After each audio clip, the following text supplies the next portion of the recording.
March 26th, 1945. We were the first group of men to be sent ashore on a small island called Kerama Retto, 15 miles just west of Okinawa. Our job was to secure the island for our fleet to anchor in. Suicide boats from the Japanese were a threat to our vessels. That's why we had to secure the island as soon as possible, to reduce the risk of losing a number of our warships before the actual attack on the mainland started. After all, this was just phase 1 of the plan.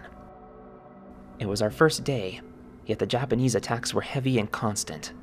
It really goes to show that these soldiers are determined to do anything to stop us and to protect their homeland from being taken. But we were just as relentless. From groups of 80, they were taken down to numbers less than 10. March 27th, 1945. No attacks were observed today. We saw no enemy movement. My squad was sent by our commanding officer to report any enemy movement on the hills. For hours we looked, and for hours we saw nothing. We were about to head back until we came across an empty Japanese pillbox. Or, at least we thought it was empty. We got in, and what we saw inside was absolutely sickening. We saw the bodies of dead Japanese soldiers, mutilated. Their limbs were torn off, their chests were ripped open, and their faces were horribly disfigured. Blood, flesh, and internal organs were all over the walls. It was a terrible sight. Even a soldier like me could not stand staring at it. It got dark, so we got out, went our way back, and decided to report everything in the morning. March 28th, 1945. I didn't sleep much yesterday because I kept thinking of what had happened to those Japanese soldiers in the pillbox. I reported to our commanding officer and told him that we never saw any movement from the enemy, though I never told him anything of what we had seen. What's important is that those bastards are dead, and there's nothing to stop us. Once again, there was no attack, no engagement with the enemy. Once again, we were sent back into those hills, this time farther, to report any movement coming from the Japanese. We came across the pillbox, but didn't bother checking it out. It was only a waste of valuable time, so we just kept moving. After a long walk, my squad and I found a tunnel made by the Japanese. We knew these tunnels from the Marines who fought on Poleliu. All of us agreed to check it out and see what was inside. We fixed bayonets just in case we encountered the enemy. As we went inside, we saw rifles and brass on the ground. We turned our flashlights on as we went deeper into the tunnel. Not long enough, we found the bodies of dead Japanese soldiers. Same descriptions as those in the pillbox. Limbs torn off, chests ripped open, and internal organs ripped out. We thought of heading back until we heard something just ahead of us. It sounded like flesh being torn. We pointed our flashlights directly ahead to see what was making such a sound. We saw a tall, dark creature feeding on the corpse of a Japanese soldier. It had long claws, an almost human-like head, and no eyes. For some reason, we just stood there, frozen in fear, until it looked at us and gave out a screech.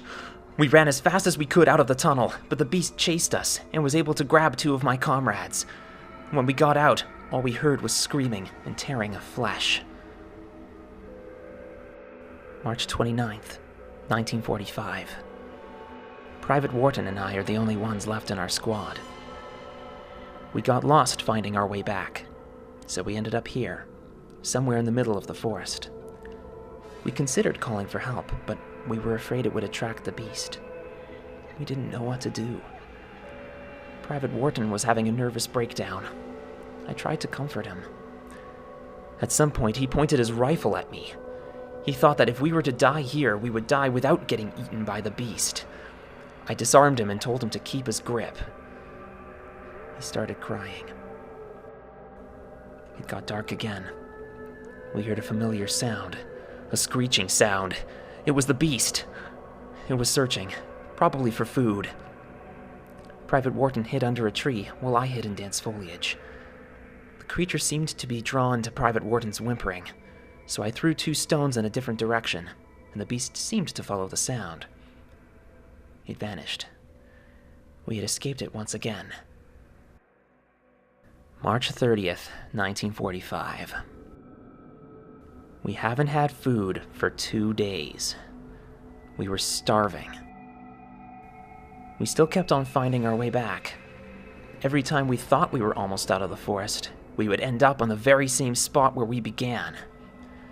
Private Wharton's actions were worsening. He kept complaining and complaining and complaining.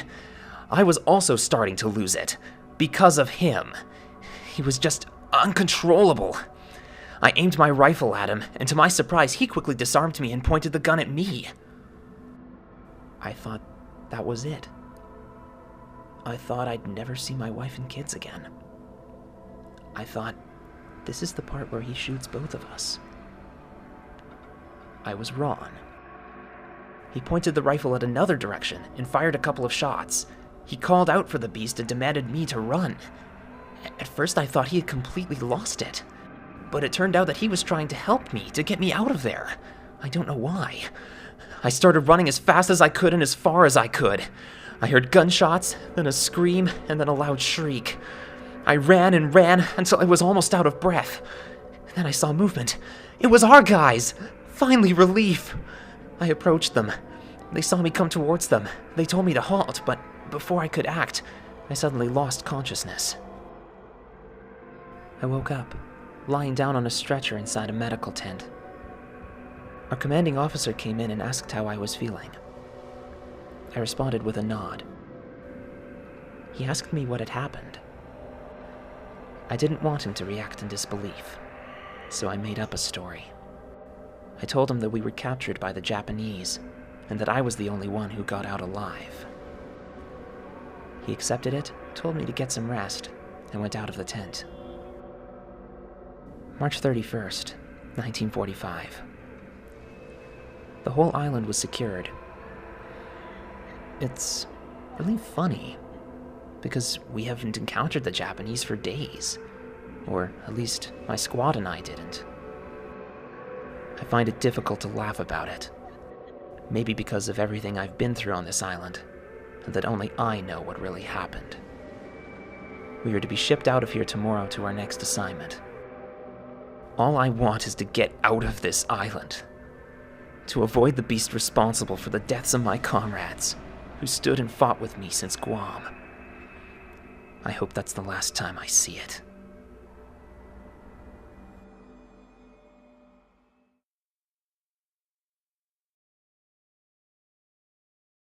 Okay, I've been told to keep any bloopers that I make while narrating this, so let's see how this goes. We were the first group of men to be sent ashore on a yes, a smile island, where everyone smiles and there's sunshine and rainbows. We were the first group of men to be sent ashore on a small island called Kerama Retto. Kerama? No, Kerama Retto. Blah, blah, blah, blah, blah. It had long claws, an almost human-like head, and no eyes. And now I'm imagining Slender Man with Wolverine claws. Though that's probably not what it is.